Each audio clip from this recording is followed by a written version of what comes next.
ketika api itu menyala, siapa yang tahan untuk berdiri di hadapan Tuhan?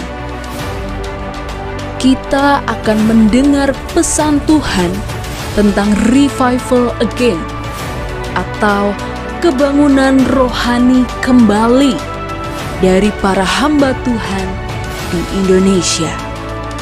Program ini dapat Anda saksikan melalui channel YouTube Makan Netizen. Tuhan, ku mau menyenangkan-Mu. Tuhan, bentuklah hati ini. Katakan jadi bejana. Jadi bejana untuk umat. Cemerlang bagai emas murni. Mari angkat tangan kita, katakan menyenangkan.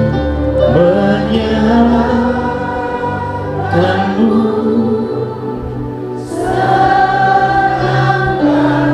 Hanya ini kerinduan kami, Tuhan. Hanya itu kerinduanku.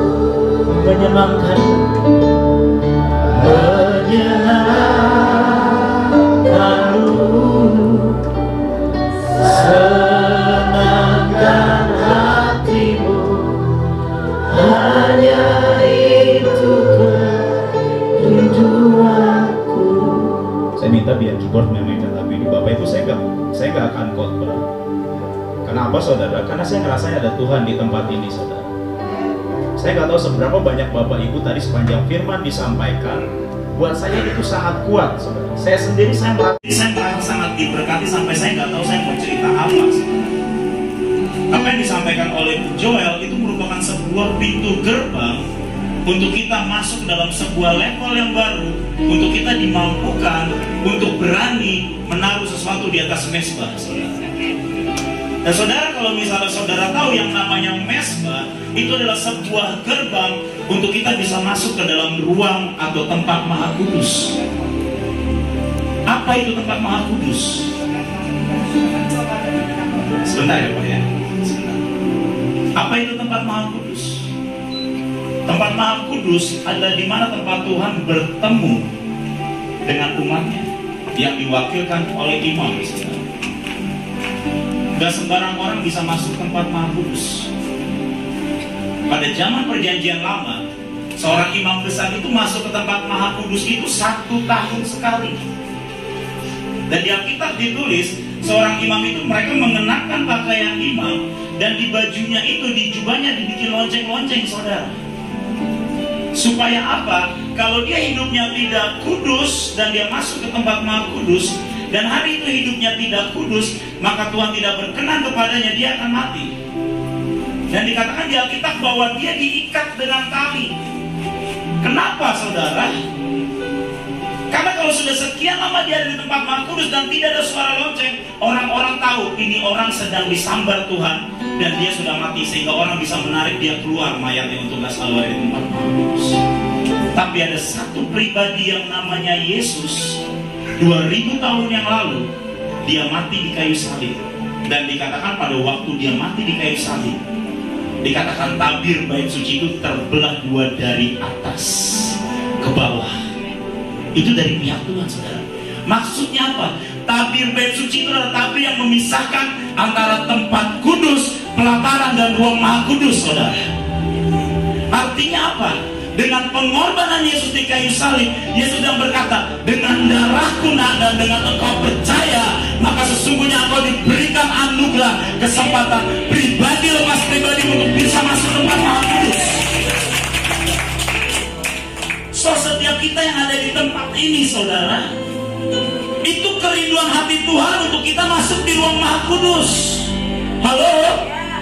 Itu bukan kerinduan kita. Nggak pernah kerinduan kita. Kerinduan kita apa? Daging. Kerinduan kita apa? Kaya raya. Kerinduan kita apa? Jemaatku banyak.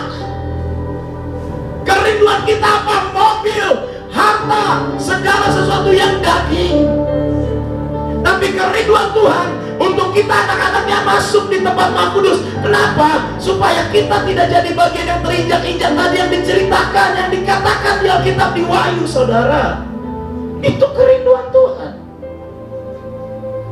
Dan saudara, mungkin kau berkata, saya ini sudah melayani Tuhan sekian lama. Belum tentu, saya bilang, belum tentu kau sudah masuk di tempat Maha Kudus.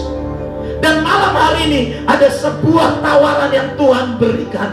Maukah engkau masuki tempat Maha Kudusmu itu? Tabir bait suci terbelah dua, Pak. Dan siapa yang bisa masuk tempat Maha Kudus, saudara? Orang yang bisa masuk ke tempat Maha Kudus adalah mereka, selain mereka masuk dengan darah anak domba Allah, yaitu Yesus Kristus Tuhan yang mati tergantung di kayu salib 2000 tahun yang lalu. Selain itu, dia itu salah satunya. Dan siapa orang yang bisa masuk ruang Maha Kudus, yang bisa masuk tempat Maha Kudus, menyembah Tuhan di tempat Maha Kudus, adalah orang-orang yang tidak egois, saudara. Orang yang gak pernah mementingkan dirinya sendiri. Saudara baca semua tokoh di Alkitab. Abraham yang tadi diceritakan oleh Bu Paili, Ibu Lydia ini teman saya, saudara. Waktu dia mempersembahkan mezbah, dia persembahkan anaknya yang tunggal yang paling dia kasihi. Tidak pernah untuk dirinya diberkati atau menerima sumpah. Tapi karena apa? Karena dia mencintai Tuhan, saudara. Karena dia tahu itu hati Tuhan untuk Abraham masuk ke tempat Maha Kudus. Halo? Daud, saudara. Apa yang membuat Daud waktu melihat keluarga Obed-Edom diberkati luar biasa? Alkitab mencatat, mungkin kita menangkapnya Daud itu iri kepada keluarga Obed-Edom. Enggak pernah.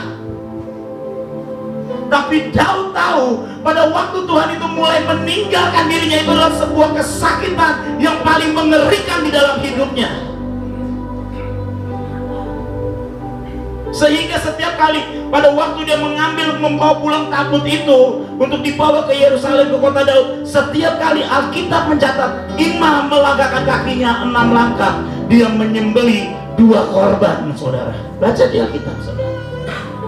Demi apa? Bukan demi kerajaannya, bukan demi Daud diberkati, tapi demi apa? Demi Tuhan Allah semesta alam, namanya Jehovah Sebaot, bersemayam dan bertahta atas bangsa Israel, saudara. Dan saudara, setiap kali saudara baca di Alkitab, setiap kali imam besar masuk, dia tidak pernah bawa dirinya pribadi. Ya, dia meresikokan dirinya untuk dia masuk di tempat Maha Kudus. Dia meresikokan nyawanya. Tapi yang dia bawa apa? Satu bangsa, saudara.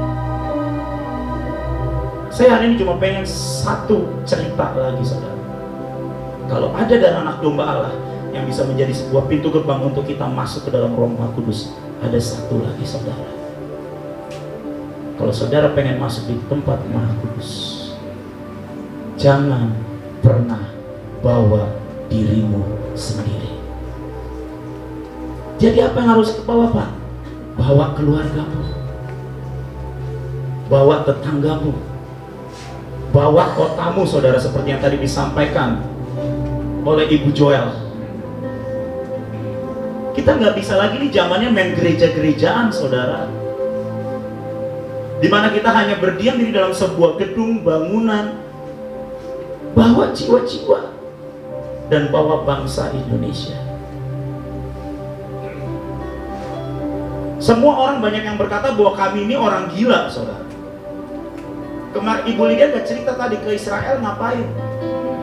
Yang kita lakukan berdoa, mengangkat perjanjian, menahan, meminta materai penangguhan. Apa sih itu? Menahan bencana, menahan kegelapan, menahan kesesakan besar yang akan terjadi di seluruh bumi. Mungkin orang berkata, kalian mimpi, emang siapa kalian bisa tahan itu bencana? Kami adalah orang-orang perjanjian.